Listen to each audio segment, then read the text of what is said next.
Hi, I'm Kenda with Finn Real Estate Group. I specialize in luxury real estate in Cabo.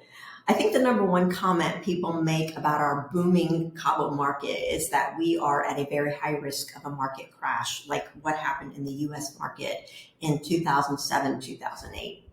This crash is often referred to as the subprime mortgage crisis or the housing market crisis. That event led to thousands of people filing bankruptcy and, in many cases, losing their homes. Obviously, this was a terrible event, and many buyers are understandably concerned that it could happen again. Because of the scope of that tragedy, economists have extensively studied what led up to the crash to help people recognize the signs in advance of another crash ever happening. Let's talk briefly specifically about the market here in Los Cabos. It's true we have seen a steep rise in the cost of properties, more than doubling in some cases. This has led to many discussions about whether there is a real estate bubble here that's on the verge of popping. A lot of people want to know. Real estate bubbles can pop due to a combination of many various factors. But there are some consistent elements that, according to economists, contribute directly to the bursting of the real estate bubble. There are 9 factors, and these 9 factors we're going to talk about. They are overvaluation, excessive debt, speculative activity, lax lending standards, an economic downturn, government intervention, a shift in market psychology, supply increase, and this is a broad one, external factors. Well, let's break these down and see if each of them apply to the Cabo market. Let's start with overvaluation. Overvaluation happens when property prices rise rapidly and surpass their intrinsic value. Intrinsic value is an important term, and it refers to the perceived value that something has. Overvaluation becomes a problem or a warning of an impending market crash when it's driven by speculative buying rather than fundamental factors like supply and demand dynamics, income levels, or economic growth.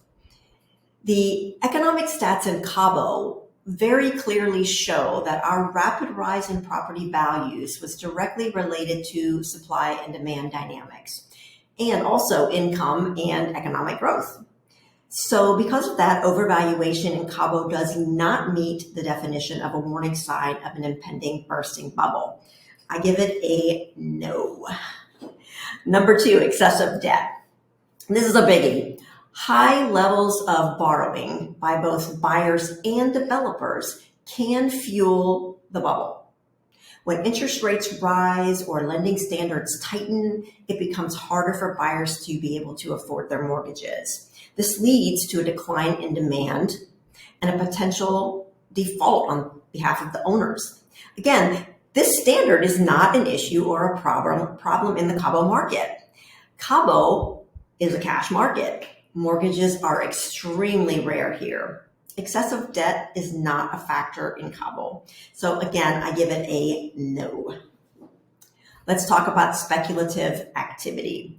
In this scenario, speculators enter the market hoping to profit from a quick price appreciation rather than intending to use the property for personal or business purposes.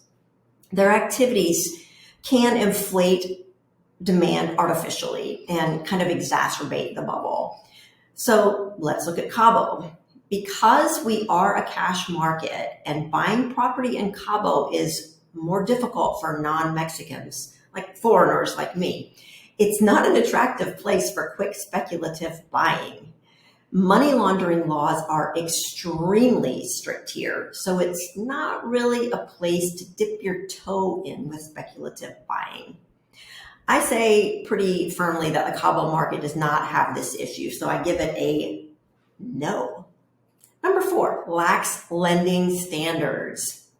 Loose lending practices such as offering subprime mortgages or loans with low down payments can enable buyers to purchase homes that really they can't afford in the long run.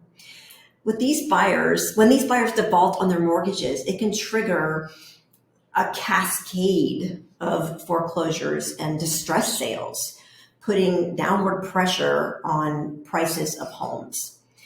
Again, Cabo is a cash market. Where mortgages do exist, the criteria to get one is extremely strict, and the rates and down payment requirements are very high. Lax lending standards do not apply in Cabo, so here again, I give it a no. Number 5, economic downturn. A broader economic downturn, such as a recession or job losses, can reduce consumer confidence and affordability, leading to a decreased demand for real estate and contributing to a bubble's collapse. The main industry, however, in Cabo is tourism. And despite a struggling US and Canadian economic market, the tourism market here has continued to increase month over month, year over year.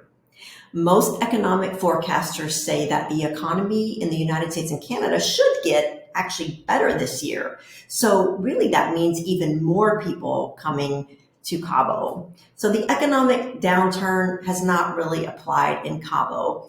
Again, I give it a no. Number 6, government intervention. Okay, changes in government policies such as tightening regulations on lending practices or increasing interest rates or implementing some other crazy measure to curb speculation, it can deflate a real estate bubble. On this one, honestly, who knows? I'll never profess to understand what governments do, so your guess is as good as mine on this one. I give it a shoulder shrug. Number 7 is market psychology shifts. Sentiment and fear play a very crucial role in the dynamics of a bubble. When investors and buyers start to realize that prices are unsustainable and fear this potential crash, they may rush to sell, creating a self-reinforcing cycle of declining prices. This one, I think, is a bit intangible, but the struggling economy and wars taking place around the world have been ongoing for quite a long time, and none of it has really made people not want to visit Cabo. I prefer to formulate my opinions really based on statistics, so on this one, I'm going to have to give you a shoulder shrug as well. So let's talk about number 8, supply increase. Okay. An influx of new supply, either through new construction or a release of previously unavailable inventory, can outpace demand and lead to an oversupply situation, driving down prices. So, okay, Cabo. This one is kind of happening here. As I have discussed in my previous videos, lots of developers are building condominiums and everybody wants to sell right now. These developers came, however, as a result of our extreme lack of inventory a few years ago. So while prices shot up in the short term, I'm really hoping that the influx in properties coming on the market will kind of stabilize our prices and not crash them. I think this is not as concerning to me as a warning of impending bubble pop. It's just more like a normal, natural economic principle of supply and demand at work here. So I'm just going to give this one a giant no also. Number 9, external shocks. External shocks are events such as geopolitical tensions, natural disasters, or unexpected economic shocks that can disrupt the real estate market and contribute to the bursting of a bubble. This, like the psychological shift and the government intervention, I don't know how to predict that. It's impossible to predict. So I'm afraid on this one, again, I have to give it a shoulder shrug. So when most of these 9 elements converge, they can trigger a correction in real estate prices, leading to a burst bubble characterized by declining property values, increased foreclosures, and financial instability in the real estate sector.